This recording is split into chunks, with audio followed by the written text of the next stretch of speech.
আসসালামু আলাইকুম। আলহামদুলিল্লাহ, আবারও ৩,০০০ পিস বাচ্চা উঠালাম।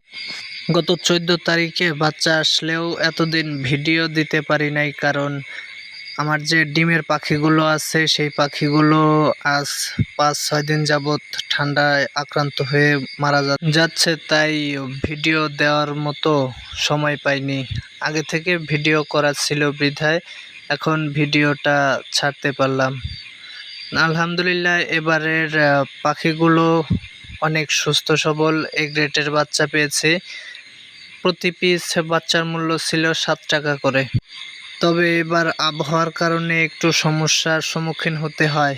আমরা যখন গাড়িতে করে বের হয়েছি, রাস্তার মধ্যে আমাদেরকে বৃষ্টিতে ধরে, আর কোনো উপায় না পেয়ে বৃষ্টির মধ্যেই পাখিগুলো নিয়ে চলে আসি খামারে এসে বোর্ডারের মধ্যে ছাড়ার পর দেখা যায় আলহামদুলিল্লাহ পাখিগুলো সুস্থভাবে দৌড়াদৌড়ি করছে।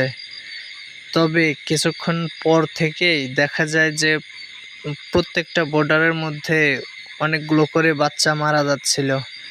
এইভাবে করে প্রথম দিন ৩৬টা বাচ্চা ফেলছি। এভাবে ৩-৪ দিনের মধ্যে প্রায় ৭০টার মতো বাচ্চা মারা গেছে। তবে আলহামদুলিল্লাহ এখন যে পাখিগুলো আছে মোটামুটি ভালোই সুস্থ আছে। সবাই দোয়া করবেন আমার খামারের জন্য, এবং বিশেষ করে আমার যে ডিমের পাখিগুলো আছে অসুস্থ, সেই পাখিগুলোর জন্য যেন আল্লাহ তাআলা পাখিগুলোকে সুস্থ করে দেয়। ভিডিও ভালো লাগলে চ্যানেলটিকে সাবস্ক্রাইব করে দিতে পারেন।